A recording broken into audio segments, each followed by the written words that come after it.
Hi, welcome back to మన ఇంటి సందడి. పచ్చిరొయ్యలు అంటే చాలా మందికి ఇష్టం, కానీ అదే పచ్చిరొయ్యతో కోడిగుడ్డు వేసుకుంటే ఎంత బాగుంటుందో తెలుసా? అవును, ఇది అమ్మమ్మల కాలం నాటి కూర.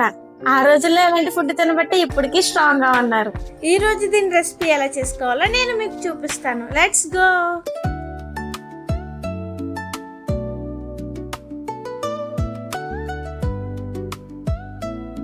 ఫస్ట్ అయితే ఒక 1/2 కేజీ పచ్చిరొయ్యలు తీసుకున్నానండి. ఇప్పుడు వీటిని వలాలి కాబట్టి కొంచెం టైం పడుతుంది అనమాట.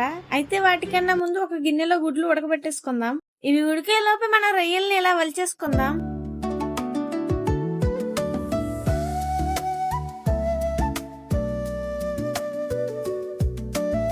చూడండి, ఈ రొయ్యలు ఎప్పుడైనా సరే ఈ విధంగా పైన తొక్కలు తీసేసి దీని వీపు మీద సన్నటి నరం ఉంటుందన్నమాట, దాన్ని ఇలా తీసేయాలి, లేదంటే తినేటప్పుడు కొంచెం చేదు అనిపిస్తుంది.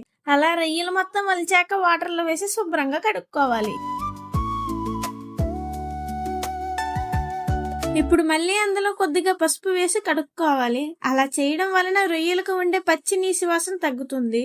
అంతేకాకుండా రొయ్యల పైన ఉండే సూక్ష్మజీవుల్ని, హానికరమైన బ్యాక్టీరియాని ఇది చంపేస్తుంది.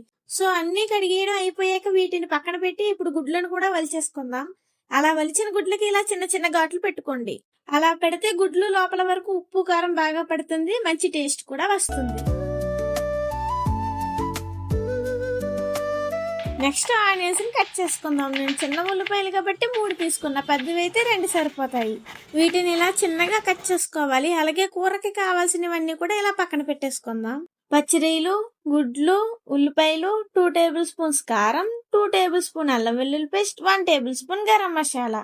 ఇప్పుడు స్టవ్ వెలిగించి వంట స్టార్ట్ చేసేయడమే. ముందుగా కళాయిలో కొద్దిగా ఆయిల్ వేసి లైట్ గా పసుపు వేసుకొని గుడ్లను వేపుకోవాలి. అలా కొద్దిగా రోస్ట్ అయిన గుడ్లను తీసి పక్కన పెట్టుకోండి.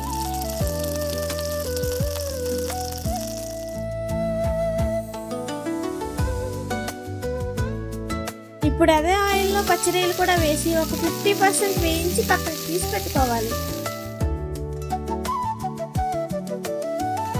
ఇప్పుడు కళాయిలో కొద్దిగా ఆయిల్ వేసి ఉల్లిపాయలు వేగించుకోవాలి. ఇలా ఆనియన్స్ బ్రౌన్ కలర్ లో వచ్చాక అందులో పచ్చిరొయ్యలు వేసి కలపాలి.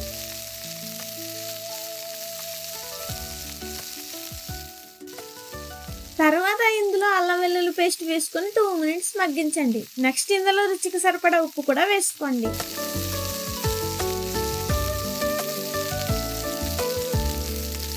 ఇప్పుడు ఇందులో కొద్దిగా గ్రేవీలా రావాలనుకుంటే టమాటా కూడా వేసుకోవచ్చు. నేను ఒక చిన్న సైజు టమాటా వేస్తున్నా. తర్వాత కొద్దిగా కరివేపాకు కూడా వేసుకోండి. అన్నీ బాగా మిక్స్ చేసి కారం కూడా వేసుకోవాలి. కాసేపు అలా రోస్ట్ అయ్యే వరకు తిప్పి అందులో రొయ్యలు మునిగేలా వాటర్ వేసుకోండి. ఇప్పుడు వేగించి పక్కన పెట్టిన గుడ్లని అందులో వేసుకోండి. అలాగే ఇప్పుడు గరం మసాలా కూడా అందులో వేసి మూత పెట్టి కాసేపు మగ్గనివ్వాలి.